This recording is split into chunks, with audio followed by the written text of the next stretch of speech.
Good afternoon. Namaste, everyone.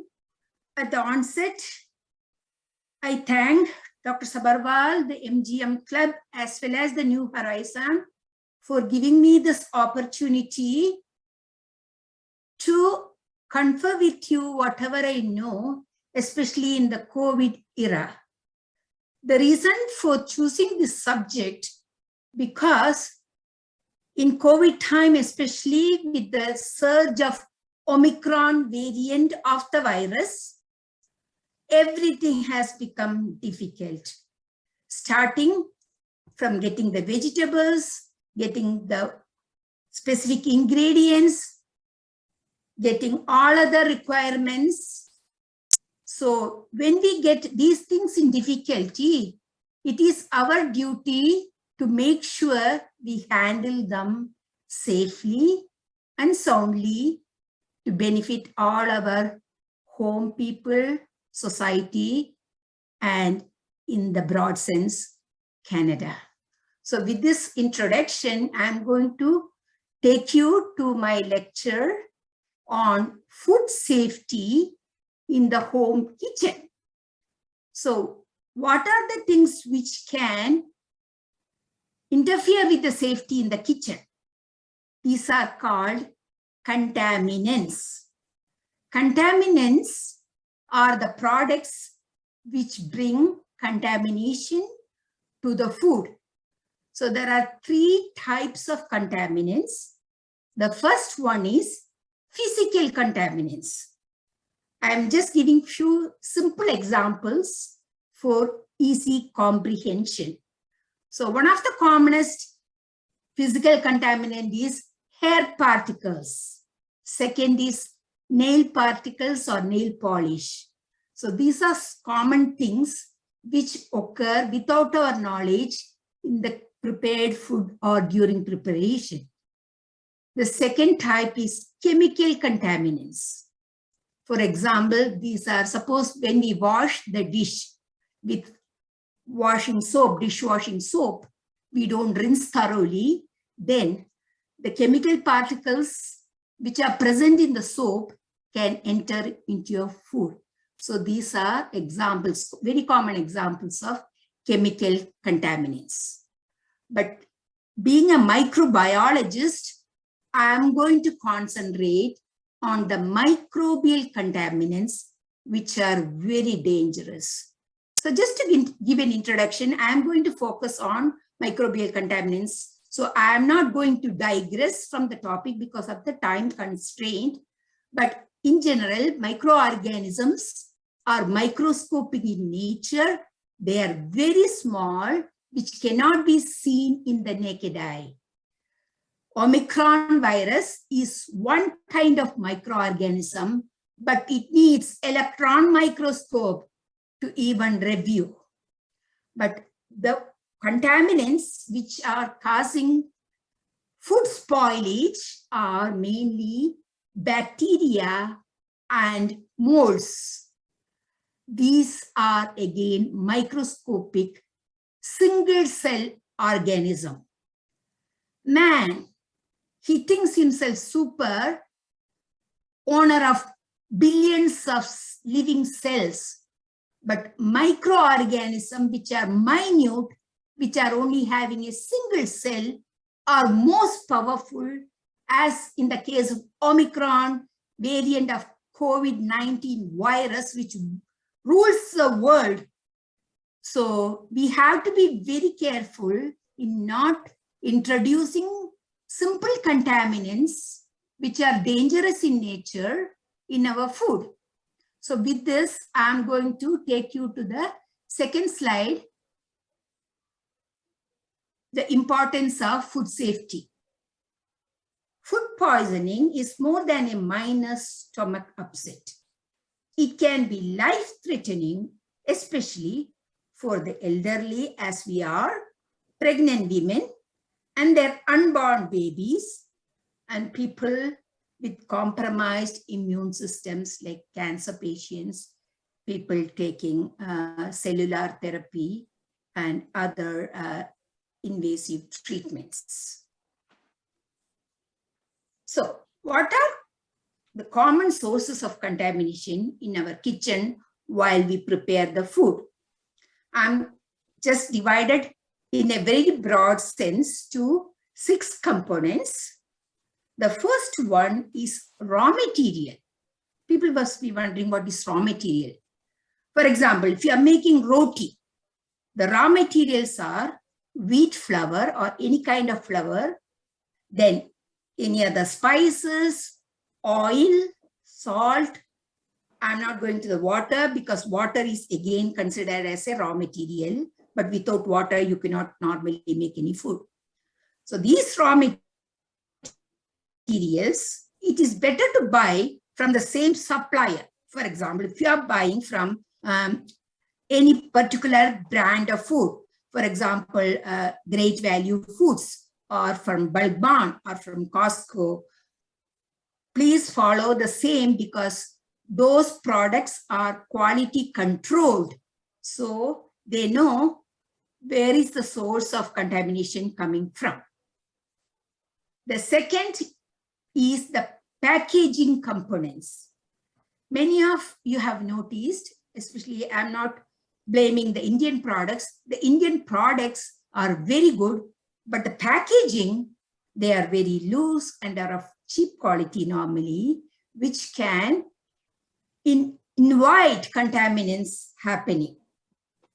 The third most important ingredient is water. Water is the raw material for everything, and it is a good solvent, good mixing agent, and easy to get. So the source of water is very important. People can use chlorinated water, which is coming from our city's supply, or people can get reverse osmosis, those who have kidney problem, who are reliable on a salt-free water, or you can even get ozone-treated water, which is used in manufacturing in industry. The next, which is the environment where the food is prepared. Suppose your kitchen, it is not cleaned properly, it is not washed properly, the vessels are not even washed properly, you accumulate all the eaten vessels for a long time in the sink without washing. The atmosphere is loaded with bacteria. Don't scare if I say the air has a lot of airborne bacteria, but these are harmless. But when they exceed the limit because of your careless behavior, the atmosphere where we prepare the kitchen, it becomes a biohazard area. The next is equipment. Here, the utensils which we use to prepare. People who are in hotel, who may be using big vessels, but in our home kitchen, I'm only talking about the seniors kitchen, we use utensils which are normally washed, cleaned, and dried. So dishwasher is one of the easy place where we can get clean and dry vessels. So that is very important. The cutting board which you use to chop the vegetable, the cutting knife which you use to slice your fruits and vegetables. These are some of the equipments which can introduce contaminants to your prepared food if you are careless in not keeping them clean and safe. The next is we, the people who handle, we are called the food handlers. So when you see, especially I appreciate our Shiba Assis who serve the food. If you don't wear the gloves, you cannot serve the food. Same in restaurants. So people have to be very careful. I am taking in a broad sense because there are other important areas I have to go through. So the food handling is where we can control the contamination. So there are some important steps I'm going to read through, which is sanitization procedures for all utensils, equipments, and food contact surfaces. Minimize the handling of food. For example, if you want to prepare your dal, you have things ready, but suddenly phone call comes, some WhatsApp messages come, you leave the half-cooked dal there without adding masalas.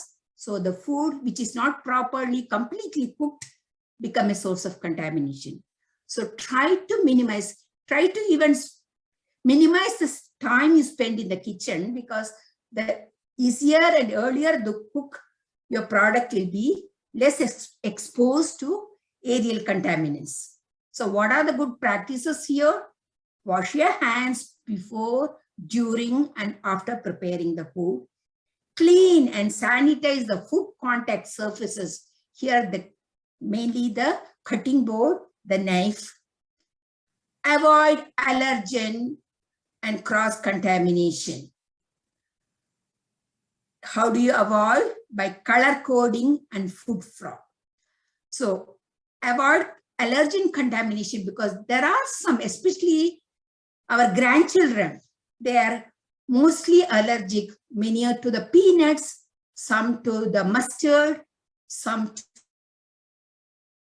to even the glutens. These are very sensitive products. So make sure if any of your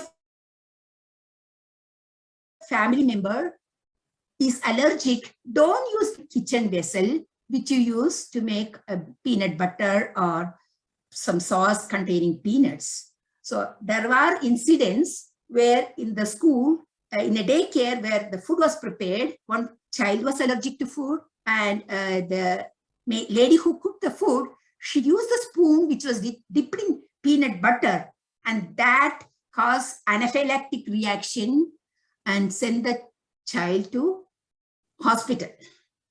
So you have to be very careful, especially that's why when you serve food, especially to seniors, please tell this food contains peanuts, this food contains some other nuts. So if you are allergic, please don't share the food. So this is very important. So how you can prevent?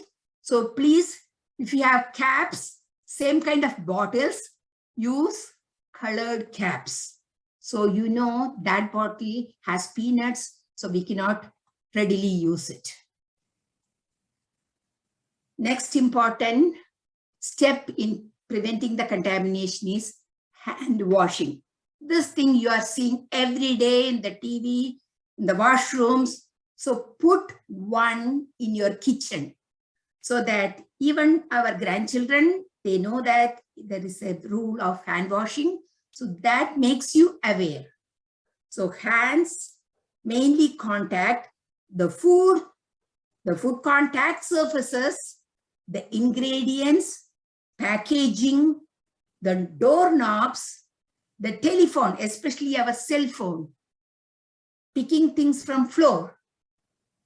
So don't try to pick up things which is fallen on the floor. There is a 5-second rule. If you want to pick after it's fall, do it within 5 seconds.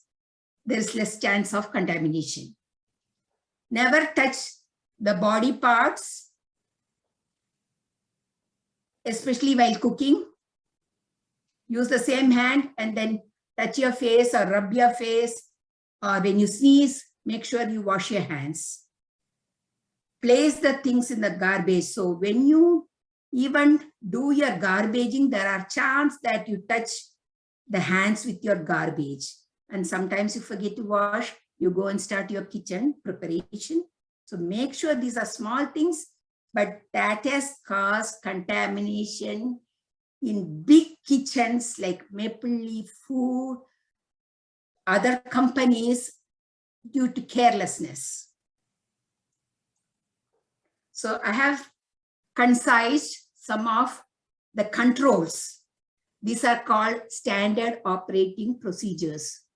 These are not used only in big companies or big industry. These are used in kitchen even. Okay. So the next, one of the main thing I want to focus is FIFO.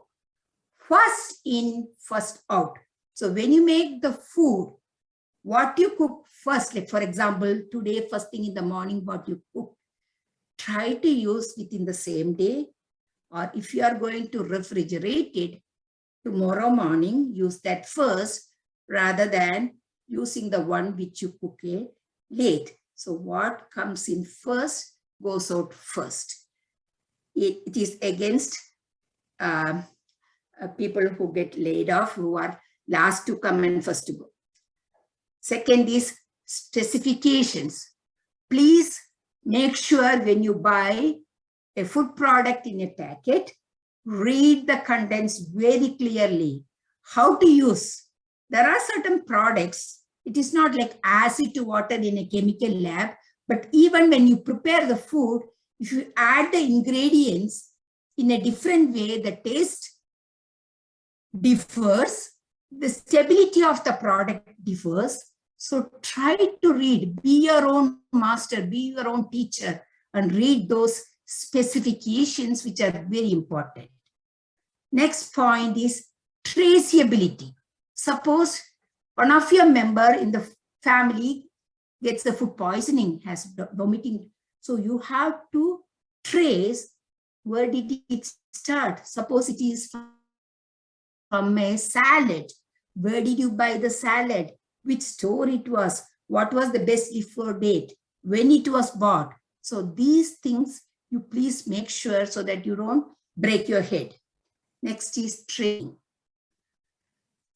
For us, especially even in the home, now seniors, we rely on a little bit external source. So suppose you get a PSW or a nanny to come and work for you, you need to train how the way you prepare, because we Indians are very clean in our food preparation. Maybe another country, they don't that much care with the language barriers. You need to training. These are small things, but that makes a big difference in it. If there is time, I will give some examples. The next is receiving and shipping. So again, when did you receive? So when you receive the food, especially these days, we are getting many of the food items being delivered. So make sure that is properly received. You wear gloves and masks when you receive from an outside source. Wash the outside of the contents. If it is a grocery bag which is being delivered, which may be mixed with another item of a meat, make sure they are thoroughly washed. Again, when it is shipped, make sure read the shipping label when it is delivered, where from the source came. All these things are important. Again, certified suppliers. So I really prefer to buy many things from Costco, because I know the Costco, the quality control is very good. Another is Walmart, because they have certified suppliers where they get their food. They don't normally change their supplier. The next is conveyance vehicles. These days, Uber Eats, we don't have proper FedEx service or proper delivery services. Anybody can come and deliver the food. So Uber, 100 people, they travel during the week. So we make sure you rely on particular person to deliver your food. Again, packaging label. Before it was date of manufacture and date of expiry, but these days it is best before date. So suppose there is best before date January 22, try to consume by last year 31st. Don't wait to use it in January. These are small things, but when they give the shelf life, they give a margin because they want to sell their product for a longer time. So don't try to use, oh, ये तो चलेगा, next महीने भी ऐसा ही रहता है. ऐसा दिखाने में रहता है, पर अंदर का मटेरियल चेंज होता है chemically, physically, and microbiologically.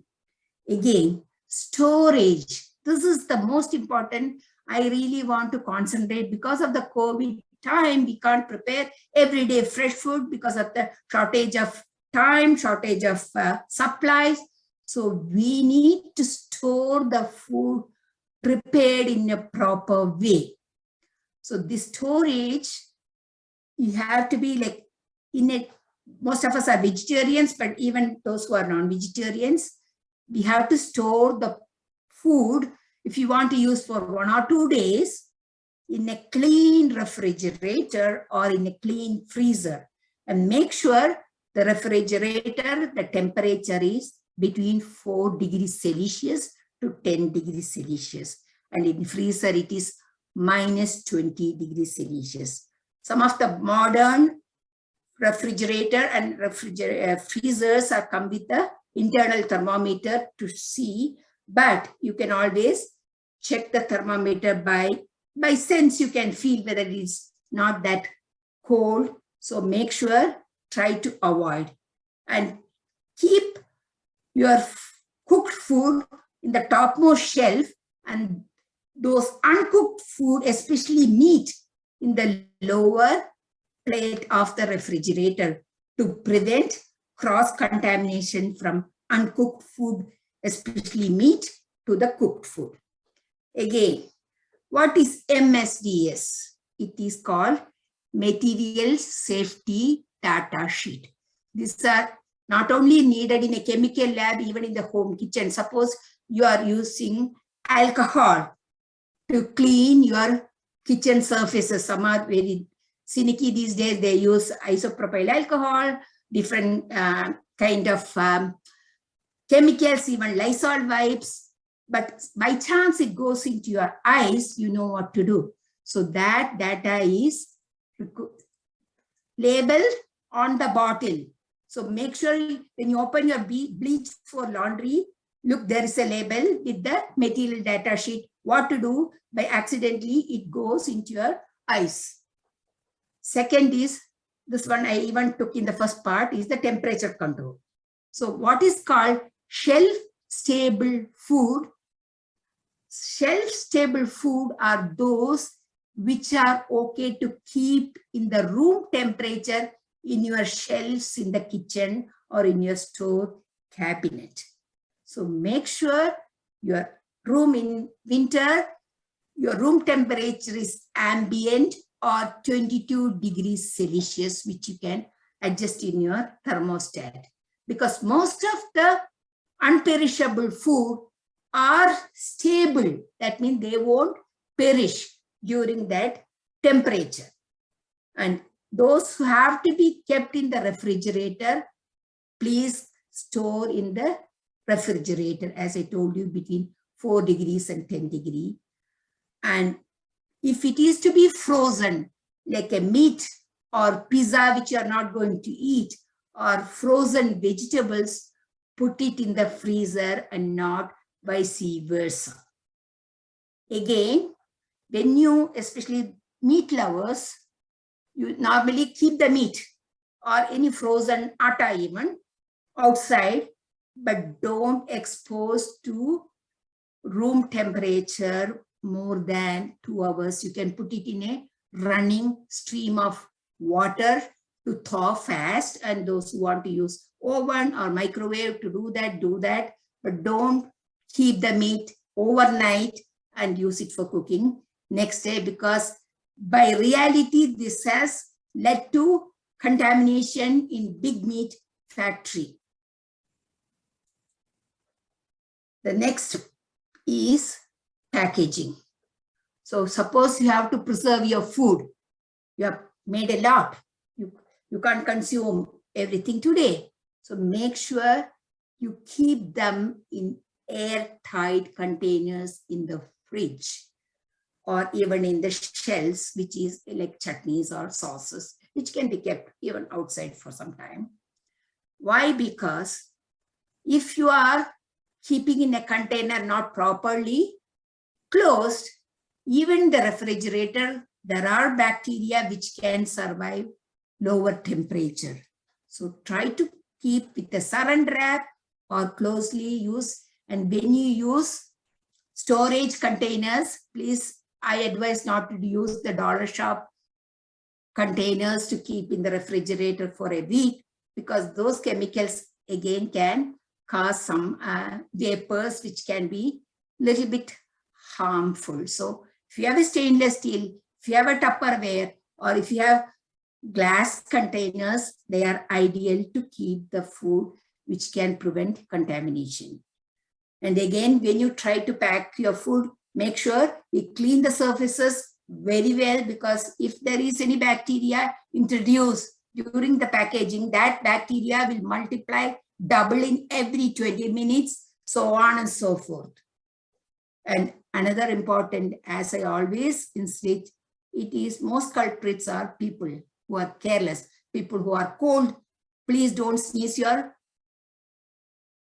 and then without washing, touch hands, because this can, even people who sweat, make sure they dry the sweat with napkins without the sweat water going, because that sweat water can contain millions of bacteria. So with this small thing, I am going to the next major thing is our waste control. I'm not emphasizing how you dispose your waste. I'm only here how to handle the waste, because different kinds of waste will have different kind of contents. So make sure your solid waste, liquid waste, inedible waste, recycling waste, they are properly kept in their containers and stored before, because the municipality comes once a week or twice bi-weekly. So make sure those cans are completely closed. I've seen when I walk through Gerrard Street, the small outlet restaurants, the trash is kept outside, and I've even seen rats munching there. And health inspectors, they have, during our professional seminars, they have brought the pictures where cockroaches are flourishing in the waste can in many of the restaurants who don't keep their things. So then we have to learn this from the kitchen. Our kitchen, make sure we have proper garbage cans with proper lids, and also all these bags, you use the proper bags. For kitchen, use the biodegradable bags. For other ways, use the proper containers and keep them properly closed so that it will be easy for the municipality to dispose the properly, because if you don't do this, it can really make a disaster in the final stage. Another uninvited guest during the food preparation, which I already mentioned a little bit. So we have to make sure we control the pests, because they are macroscopic, unlike bacteria, which are microscopic. Cockroaches, the rodents, the insects, the birds, the bird droppings, these can cause not only damage the food, they can transmit the disease. For example, plague is number one. We have seen even about 15 years back, there was a plague infestation back home. And again, now the cockroaches are spoiling the food. And I heard now a different country, there are pigs, wild boars. So they don't come inside, but inside the home, we can control what are the common pests. Birds, please, if you have pets, make sure the droppings are properly disposed of, properly contained, and make sure they don't come in the food being prepared. So it is a good idea not to keep the pets in the, like especially lovebirds or parrots, in the kitchen. So these, even the hair or of a dog or a cat by accident can go into the food, and then the animals, they carry all these microorganisms.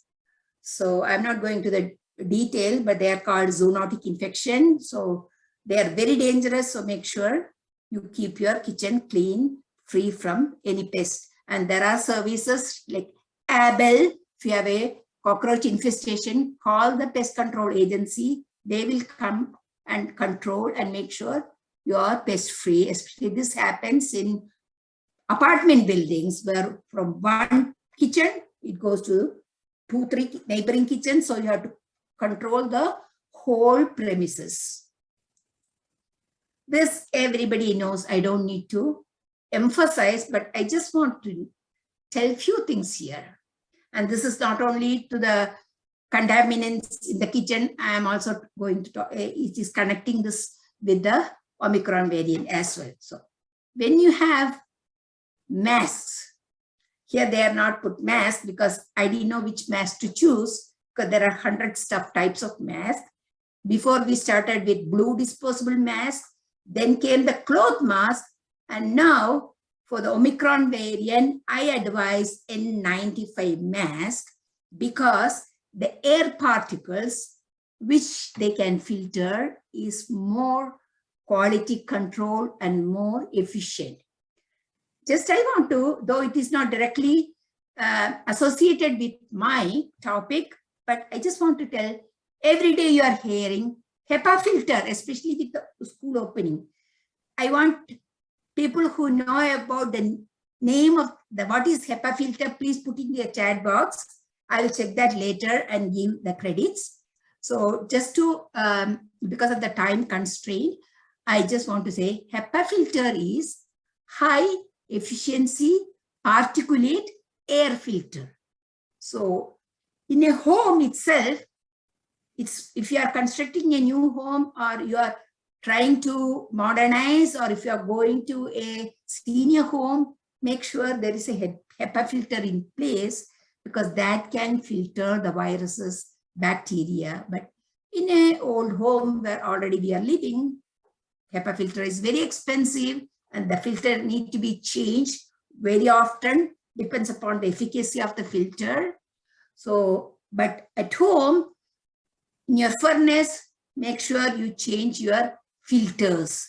If you have a reverse osmosis unit, change the filter. If you are using Brita water, after 3 months, those candle filters are only good.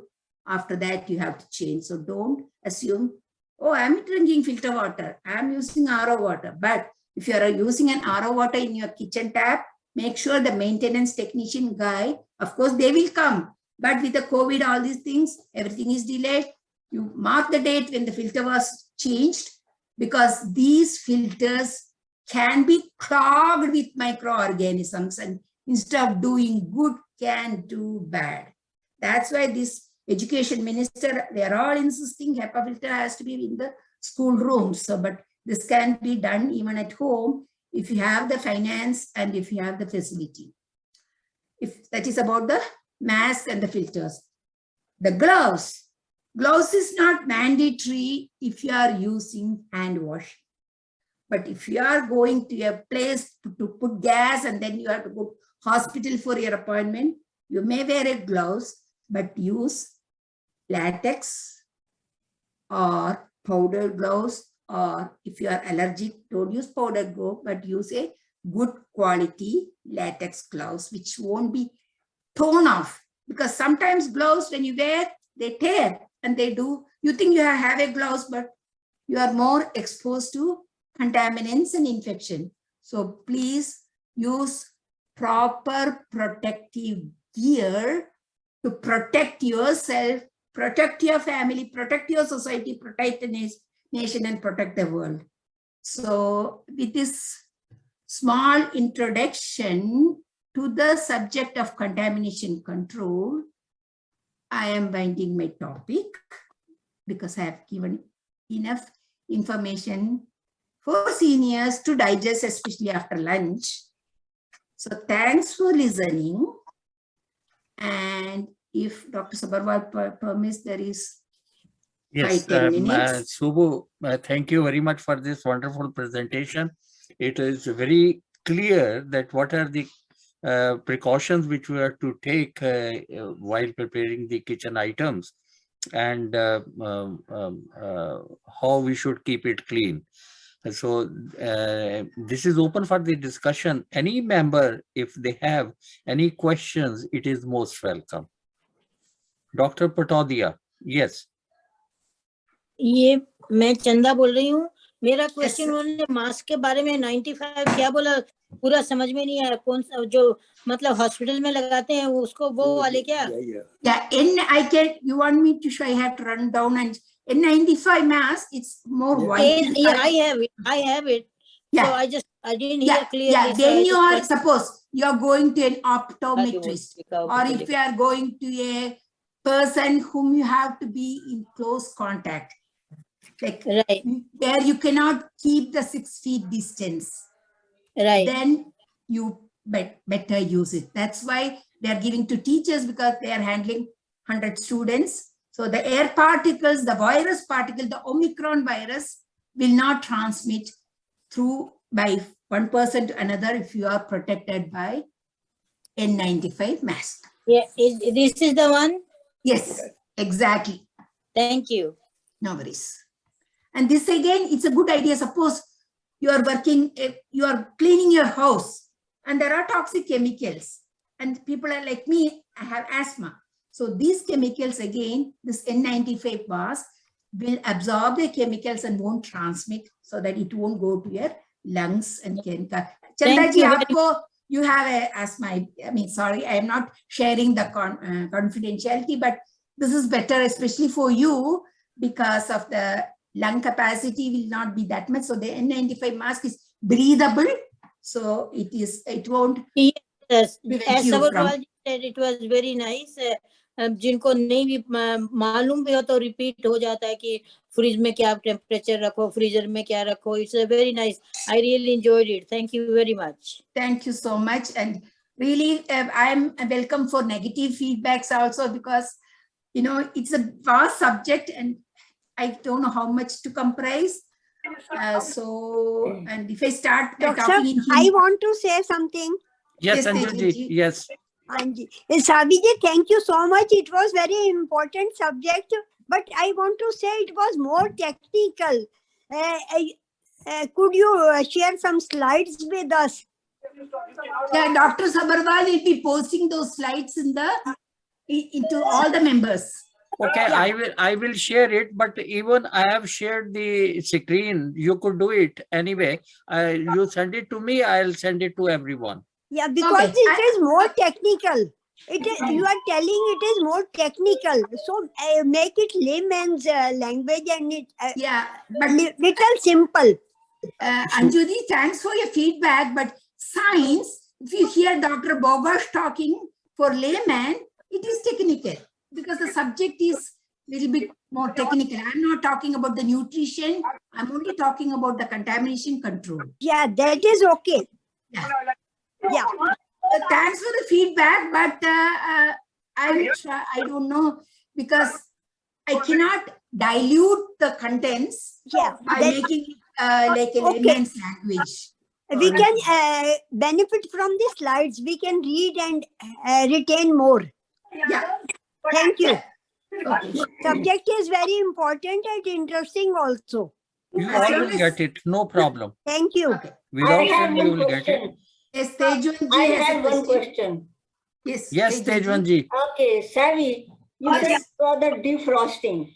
We have to defrost. You said only keep it for 2 hours. But in 2 hours, the things are not defrosted. No, So but can we, 1 minute, can we place the container in the fridge to defrost? Yes, you can do that rather than leave. I only told not to leave it outside for a longer time. So you can thaw it in the fridge by taking the frozen stuff from the freezer, keep it in the fridge overnight, and then when you start cooking, before 2 hours before cooking, start with running water and put some salt above the cover, because salt again can break the ice so that your thawing time is minimized. Okay, that's why I'm wondering that in 2 hours it doesn't defrost. I know, I understand. Yes. But we can put it in the fridge and overnight and then in the morning. Okay, thank you. No worries. Any other? Well, I think it was a good presentation. Thank you, Dr. Patodia ji, because I need some real input so that I can improve. Yes, but the thing is the subject has to have technical names and technical numbers. Otherwise, how can you explain completely? You have to have both. What you have done is showing the technical names as well as showing in layman's term what to do and what not to do and how to get around it. So I think it was a brilliant presentation. Thank you, Doctor. I'm very thankful to you, Doctor, that you have done such a good job. You are all my gurus and mentors, so I really appreciate getting some good Can I talk, Professor? Can I talk? Yes, yes. Anji, Gira ji. Subhuji, thank you very much. It was really very informative. Of course, with little bit technical background or microbiology. Now, my one humble suggestion is, as you must have seen some chef, when they want to demonstrate how to prepare food or vegetable or sweet dish and all that, then practically they have got the raw material, then they tell how to make it. Similarly, when you are explaining about use of knife and this one, you should have various type of knife in front of in your kitchen, and you should tell how to wipe them out, how to. Similarly, when you are talking about defrosting, that also you can open the door of the fridge and from freezer section to the lower order, so that you give practice. That will be much more interesting and informative. Thank you. Yes, thanks, Mr. Gera, for the comment. I need 2 hours for that. I even thought about it, walking me to the kitchen and doing all this. But with talking and it needs 2 hours. Yes, Because the thank topic you. is a big one. Thank It's you. just not the preparation of food. It is like a lot of factors. I Yes, even yes. thought of walking into the kitchen and at least doing something there. But unfortunately, the time has to be restrained. That's the reason. Anyway, thank you so much. Maybe if somebody gives me 2 hours another time, I will plan that. Thank you very much. Thank you. Thank you. Subramanian ji, thank you very much. It was a wonderful presentation, I told earlier, and really everyone enjoyed it very much. The only thing was that it was in English, and some people have certain reservations. They don't understand English. And anyway, I will definitely help to circulate it to all the members, and they will get benefit out of it. So I'll be waiting for the receipt of your presentation, and then what I'm going to do is I will comprise in easy, like Anjuji said, layman's language as much as possible. You can send me the slides. I can circulate the slides also. That way, it will not be any problem. You can email me just now. I can pass it on to the members. Okay. Thank you very much. Thank you. Really, Thank you, we shall Sariji. bank It was upon very you for good program. yes in a future also. I just gave suggestion. It was just suggestion like there will be help. We Thank you will so have some much. more presentations from you